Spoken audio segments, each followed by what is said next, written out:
5 of the last 6 days, we've been able to hit a plus money bankroll builder. And today, we're going to try to do 2 of them because last night we cashed in on another one. Let's have a great day on the hardwood, guys. There's a lot of action. This is the free 3. I'm about to get into it. What's up, guys? It's your boy Noble Living back with another DYF Bets video, breaking down my favorite picks and plays of the day as we just try to get to the bag together and make that money. Yesterday, listen, it was an up and down day. It started off a little bit bad, but we were able to get it back. And listen, the bankroll builder for me is my best bet of the day. I'm not going to lie to you. I'm putting 2, 3, 4% of my bankroll on that bet. That plus 100 money line parlay, yes, it doesn't always cash and it doesn't always hit, but it's been so consistent. Like I said, 5 of the last 6 days we've hit one. We hit 2 hardwood haymakers in a row, back-to-back weekends, plus a 2,000, plus 1,000. Do not sleep on just getting the winner because sometimes spreads can be a little bit tough. We saw that yesterday when we took Kansas to get us started. You can see how we did yesterday here on the channel. Our first best bet of the day, Kansas plus 6.5. I was just trying to take the dog. I just said, you don't have to win, just take the points. Well, they couldn't get it done. We took West Virginia's team total under. We needed 53 points or less, or 52 points or less. They scored 54. That's just heartbreaking. 27 points in each half. So a 2-2 day yesterday because we were able to pick it up with the Cincy and Colorado under late night, and then also the bankroll builder. So that's kind of how the last few days have gone for us. Back-to-back 2-2 days where we get some of the early games wrong, but we're able to make it up in late night. And truthfully, I'm not that too mad at it. When I wake up in the morning, I look at my phone, and I'm like, oh yeah, we still smacked. We still made a little bit of money, even though it wasn't our best day. So far here on the free 3, it hasn't been a bad year. 33-25, so 8 games above 500. We've been doing well, and if you've been staying with us on Twitch after we finished the live recording right now on the YouTube video at Noble Living on Twitch, then we add a few more extra plays in there, which we track on the Action Network, and you can see overall yesterday we went 4-2. Not too bad of a day. I'll take a 4-2 day. If you want to look at some of the picks that we've been able to draw up here on the channel, I think we added Jalen Green's points over 23.5. We were able to get that done. And then also an NBA parlay builder. No Karl Anthony Towns here, which was probably the juiciest of the leg. You see how chalky that was. But we got Austin Reeves 6 assists, Anthony Edwards 20 points. And it's crazy because I was actually going to add Paolo Banchero over 20 points. And I changed Karl Anthony Towns I changed Banchero for Karl Anthony Towns. So I wanted to take a safer leg. And Banchero had 22. So that would have cashed in yesterday. That's why you guys got to tap into the stream. Give you guys the free 3 plays that I like right now. You see the Wake Forest, the Bradley, the Purdue. That was the hardwood haymaker. I mean, not the hardwood haymaker, the bankroll builder. But also, we're following it up with a few extra plays, all right? Today on the channel, I've got 4 best bets for you guys. 3 in college basketball, 1 side, 2 bankroll builders, and then I also have 1 NBA player prop for you guys, all right? I'm starting to ease my way back into the NBA a little bit, so please bear with me. I know there's a lot of NBA shows out there, so you guys don't need my analysis on the NBA. You're good on the NBA. There's not as much college basketball analysis out there, so this is my niche. This is where I'm going to hang out for a little bit, all right? If you guys have been enjoying the video, smash that subscribe button for me. I really appreciate it, and if you're new, then you guys know what to do. Drop 30 below, 30, that's it. If we sweep the board, I'm Venmoing somebody some bread. $30 for being able to support. It's simple, all right, my friends? Don't overthink it. Our first best bet of the day, we are going to head over here to this mid-major matchup, all right? A lot of games on the slate today. Actually, a much bigger Thursday card than I was expecting. A lot of games that you guys can decide between, a lot of toss-ups out there. But the first one I'm going to take a look at is this Marist and St. Peter's game. This is my first caveat of the day, guys. Wait to take this game a little bit closer to game time or live. Because right now, you can see it's basically a pick-up. Minus 108, minus 108, minus 12, minus 110, whatever.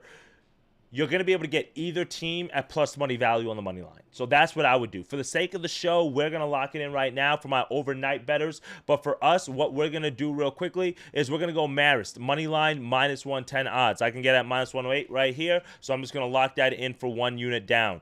The reason why I like Marist here today, they're taking on St. Peter's. One, you could see the record, 12-2 against 6-7. Now, I will admit, this is one of those lines that if you're sharp at college basketball, basketball, you're going to smash St. Peter's, because you're going to ask yourself, why is a 12-2 team basically an underdog +1, -109 on the money line against a team that's 6-7? This screams trap. I'm not going to lie to you guys. If you want to stay off of it, stay off of it. But this is one of the spots where I just think we have the wrong. Why? Marist is 7-7 against the number, even across the board. So there's nothing you could say like they've been consistently good, consistently bad.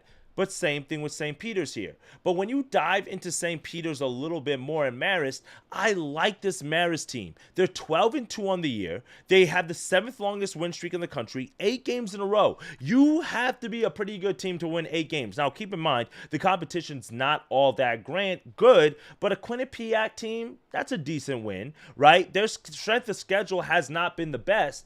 But one thing that gives me confidence in this Marist team, if you look at the Metro Atlantic projections here, they were projected to finish 2nd in the conference right behind Merrimack. Well, St. Peter's, they're projected to finish near the bottom of the conference. So this is a very good Marist team that started off 5-0 in conference. They picked up a tough win at Iona. Iona is not a tough place to play. Remember, Rick Pitino used to coach there, right? It's a very tough place to play for this type of conference. Now they travel on the road to St. Peter's. And if you remember St. Peter's years ago with Shareem Holloway, that's the team that went to the Elite 8 after they upset some great teams in the NCAA tournament. They still have that same type of system. Play slow, play defense. That's what keeps them in games. But just like Seton Hall has their troubles offensively, this St. Peter's team has their trouble offensively. 324th in offensive efficiency, 39th in effective field goal percentage, 345th in turnover percentage, 354th in two-point percentage. They cannot score the ball. And that is going to be a struggle against this Marist team.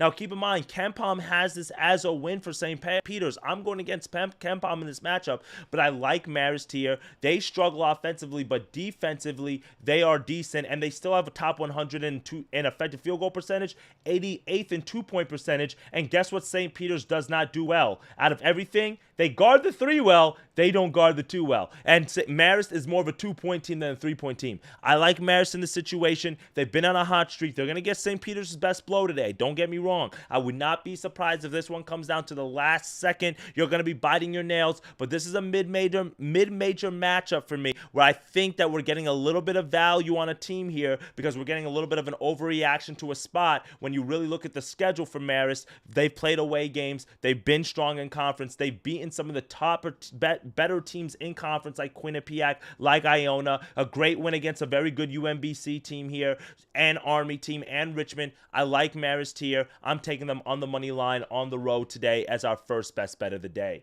For my second pick of the day, we are going to go to the NBA. And if you paid attention to us yesterday in stream, there was a guy that I mentioned. This is just a smash spot for me, all right? I understand we're on the second night of a back-to-back, and sometimes right now in the NBA that doesn't favor us well. We have a great matchup between the Cleveland Cavaliers and the Oklahoma City Thunder. I lean Cleveland in this game. I would take them on the money line. So if you don't want to sweat Marist, then sweat Cleveland. No Isaiah Hartenstein for Cleveland. And I just think that Jared Allen is going to be a popular pick today. I've already heard him on some analysts' reports. I'm going to think he's going to be a popular pick on Twitter.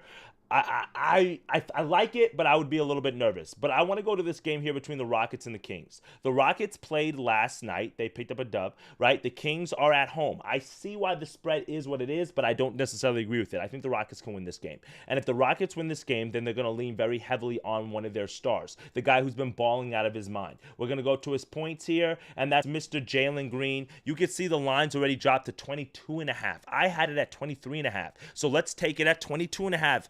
At -125 odds, I will pay that juice. I think we're getting value on him here. Why? Because it's the second night of the back-to-back. But let's look at Jalen Green's numbers here real quickly and why I've been such a fan of him lately. Jalen Green, last game out against the Nuggets, which was yesterday, he scored 34 points on 10 of 16 shooting. That's efficient. 6 of 10 from the three-point line. That's efficient. And he's getting to the free throw line. Whoops. I kind of messed that up here. And he's getting to the free throw line. You saw he had eight attempts yesterday, right? But look at this. 34, 42, 27, 29, 33, 27. Why do we have 22.5 here? And this is a guy like this, right? Like, I get it. The Kings are playing different ball since they fired their coach. I get it. But this is the thing. When you have a young guy like a Jalen Green, like a Jordan Clarkson, like even Shy sometimes, but SGA doesn't feel the need to go out there and get 40 points. Ant's another good example. He's a guy that when he comes off a game where he dropped 30 and he dropped 40, you can expect at least the volume. At least the volume. I would be shocked if my people on Prize Picks, you want to take over 18 shot attempts. I don't know what the shot attempt line is at. It might be up here. I don't know if they have like the attempts line, but that might not be a bad look. I would not be opposed to the attempts because I think he's going to get 19 to 20 plus attempts. I mean, you can see the volume right here. And even in this game, he had 22 and he still had 9 of 21. He hits 1 or 2 more shots. He hits 1 3-pointer. He gets over this number. The volume's there for Jalen Green. And if we go to Fantasy Pros here and we go look at shooting guards, well, that's the Kings. That's Green. 1, 2, 3, 4, 5, 6, 7, 8th in NBA in terms of most 3-pointers given up to shooting guards, or points given up to shooting guards, excuse me. Jalen Green, get it on the second night of a back-to-back, so that's even more important for your superstar to show up, in all honesty. And I like Jalen Green here. I know he had a big game yesterday, but we're going to lock that in for 1 unit down as our second best bet of the day. For our third and best bet of the day, third and fourth, let's do a bankroll builder. How's that sound, guys? All right, we're going to craft it live here on stream. A lot of college basketball games that I do like today that I think can go in the direction that we need to. A lot of favorites. You know how we like the money lines here when we do these bankroll builders. The first one today, I'm not going to lie. I'm going to be greedy. Please use your discretion. You can combine these if you want to in one big parlay. Would not advise that. You could do it, even because I think both are going to hit. But this is a 7 p.m. an early bankroll builder and then a late night bankroll builder. So I split it up for you guys based on the teams. If you want to cross-pollinate teams and just sweat it out all night, that'd probably be the smarter thing to do. That's what we've been doing over the last few nights. The 7 p.m. one, right? Let's go to UNC Wilmington minus 245 against Northeastern. Now, I will tell you this. If UNC Wilmington loses this game, they are officially on the ban list. They have like 4 losses on the year, and I think I've been on this side 5 losses. I've been on like 3 of those losses on the money line against Townsend. I didn't take them against Hofstra. I want to say maybe against Colgate. No, I've been on the wrong side of them before. And this UNC Wilmington team is a good team. They shouldn't win the Colonial Athletic, but they're good enough to be like a top 4 seed. And that can matter because come conference tournament time, you just have to play the right team once. And that's all you need. You can see right here, the projections have them right underneath Townsend, Elon, Charleston, and William Mary, which basically makes sense for where they are as a team. Good, 2-2 in conference, right? Now they face a Northeastern team that's okay. That's not bad. But you can see every time they've stepped up in class, Princeton, Vermont, Northwestern, Hofstra, Townsend, they've lost. They have no quality wins. LaSalle and Florida Gulf Coast are their best quality wins. Well, UNC Wilmington's a top 150 team on KenPom. They're going on the road today. They have yet to really pick up a good, nice road conference win. I mean, Stony Brook doesn't count because they're god-awful. They're 337. Like, they're an auto fade. Stony Brook is. You can't get even value anymore on them in terms of fading them on the money line.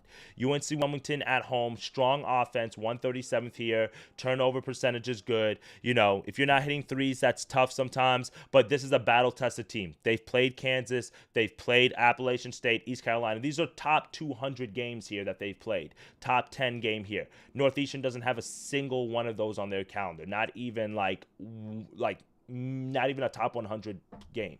That matters at this point in the conference. So we're going to take UNC Wilmington at home on the money line is the first leg. The second leg is we're going to go down here. You could take Charleston. I'm not opposed to them, but they're on the road against Campbell. That could be a tricky spot. I like North Florida here, but North Florida is just one of those teams that really don't play defense. So you're really expecting them to win a game like 90 to 85, and if you're not hitting shots, anything can happen, right? We're going to go with Michigan here against Minnesota. Don't really need to break this down so much for you guys. Minnesota has yet to win a game in conference. They're auto fade. Michigan's a great team, 5-0 in conference. You can see KenPom has a 10-point win. Minnesota 0-6 in conference. They've been close. They cover. So that's why I just don't want, like, that's why we're getting 5.5 on Michigan on the spread in this matchup, right? Because Minnesota does, oh, we're getting 9.5, excuse me, sorry. Minnesota does cover, but they don't win. So that's why we're just taking the money line here. So those two legs together get you to minus 145. The last leg is going to be Liberty. And this game is actually at 9 p.m. So this game is actually not as early as I thought it would be. So maybe I can give you guys another one instead of Liberty. But I would take Liberty here against UTEP on the money line. If you parlay those three together, that gets you to plus 115, right? So that's like the first bankroll builder that I really like. I did say I want to give you guys one early. You could take out Liberty and put Delaware against Stony Brook. Like I said, Stony Brook is kind of auto fade right now. So if we do that, sorry, now I'm like literally streaming trying to craft this live. Let's see here. Fade Stony Brook. Stony Brook's on the road. Delaware's at home. I like all of that. Minus 650. That gets you to minus 105. That's not bad. I'll lock that in for a unit. It's not bad. That's not bad. You could do Delaware. So that's the early parlay. All right. Late night parlay. We're gonna go San Francisco. Let's change this to money line. I'm staying off Maryland and Northwestern. I lean Maryland. I just told you guys I like Liberty, but I'm keeping that off right now. And actually, in all honesty, UTEP is a team that could upset them, but Liberty is very strong offensively and they should win. Staying off this Nebraska game because Ace Bailey, Dylan Harper, Nebraska doesn't really play defense, and you're asking hoopers to hoop, and anything could happen.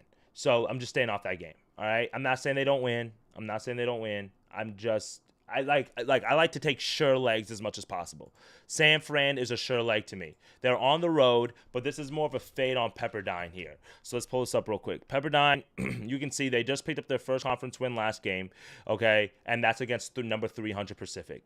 Pepperdine's not really good. Every time they step up in class, St. Mary's, they lost by 30. They played Gonzaga tough at home, but Gonzaga really didn't play that good in that game in all honesty. And then Santa Clara, they lost. Northwestern, UNLV, UC Irvine. So they don't have any top 150 wins. New Mexico State's probably their best win, and that win looks a lot better now because New Mexico State has won like 6 games in a row. But it didn't look too good when it happened around here when New Mexico State wasn't winning games. So San Francisco is a team that is always right there. Like they're like your little brother of the Western Coast Conference, right? You have Gonzaga, then you have St. Mary's, and then normally San Fran follows up right there in third place, typically. This year it's going to be a little bit different because you have Oregon State in the conference. You've got Washington State because they're no longer a part of the Pac-12.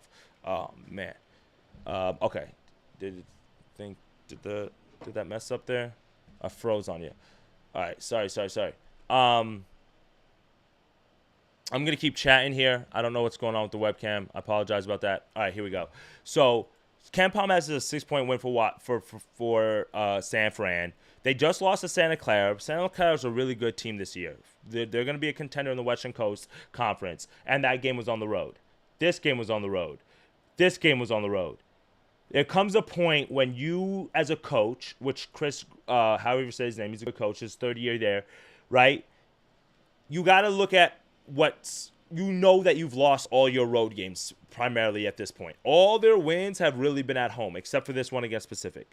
This is the game where you get over the hump. This is the team where you're able to do that at. Then you pick up a win against Oregon State before you travel on the road against St. Mary's, right? This is one of those conferences where you just don't want to drop some of those games because your seeding really matters. That's the difference between playing St. Mary's and playing Gonzaga.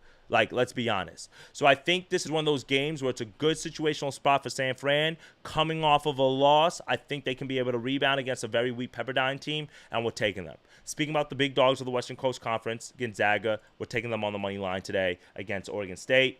Gonzaga should just win. They're a better team, okay? Same thing with Washington State. They are taking on San Diego. San Diego is just one of the fade teams in the Western Coast Conference. They're not that good of a team. If we pull up San Diego real quickly here, 4-14 on the year, 300, 256, 289, non-D1 win. Do we need to talk about anything else? Those 3 legs get you to minus 108, okay? If you want to throw in a last leg to get you to plus 1,000 to 100, we're going to go Grand Canyon at home against Abilene Christian. And this is more of a fade on Abilene Christian. And also, Grand Canyon is one of the toughest places to play in all college basketball. It's one of those mid-major environments that's absolutely rocking. The students go crazy. I went to a Grand Canyon game in Atlanta, and they had students who came from Phoenix to go to the game. That's wild, okay? That's the type of atmosphere Abilene Christian's going to have to play in today. They've lost 4 straight games. They're 0-2 in conference. Ken Palmez is an 11-point loss for them. Grand Canyon, a top 100 team. They've played some good teams, and they just lost on the road into Utah Valley. Grand Canyon's at the point where they have to win this conference if they're going to make the NCAA tournament. Like, they don't have the out-of-conference wins. Yeah, they beat Stanford. They tried to play Arizona State. They lost. They lost to Georgia, right? They have a few good wins against St. Louis and Bryant, but those are not going to be those are not resume movers when you've lost to freaking Utah Valley and you're going to lose maybe to Seattle, down the road. You got to win these games against, like, these weaker opponents. Abilene Christian, plus 1,000 on the money line. Don't overthink it, okay? 1 unit down to win 1.1 units. That's the 4 best bets that we're going with today on the free 3. It's a little bit of a longer episode. I do apologize about that. Here we go. We've got Jalen Green over 22.5 points. That's our NBA player prop of the day. Minus 125 odds. We've got our 4-way parlay. San Fran, Gonzaga, Washington State, and Canyon, plus 110. Marist, minus 108, but this is a game I would really wait to grab live. And then we've got our other early bankroll builder, UNC Wilmington, Michigan, and then Delaware. That's minus 106. All right, my friends, those 3 bets will get you there. If you want to add another leg to that, you got Liberty as well. You could see the numbers here. Last 30 days, we're up about $1,000. Last 7 days, over $500. We're doing all right, guys. We're doing all right. Let's keep the momentum going. Let's not rest on our laurels, and let's keep building, right? Every day, just like the bankroll builder. It's just doing our research, staying disciplined, and showing up, man, and not overextending ourselves. Let's keep getting after it, friends. Let's get to that money. 30 below, and I can cash app somebody or Venmo somebody $30 if we sweep the board. All right, my friends? Let's have a day. I'll be on stream a little bit later, maybe this evening, to talk about some more NBA action once we get a few more props out there. I don't really like covering the board so early in the day. Like, you saw me, I put in Karl Anthony Towns and he didn't play. So just when I get the injury news, I know I'm going to lose a little bit of value on the props, but I'm really looking for like 1 or 2 plays a day right now and just making our money and living to see the next day. A lot of people are losing money, coin out here. Great days, bad days. Great days, bad days. Let's lower down the volatility. We've been 2-2 last few days, so let's see what we can do to sweep the board. All right, my friends? Appreciate y'all. Let's have a great day, and I'll see y'all on tomorrow's video. Later, gang.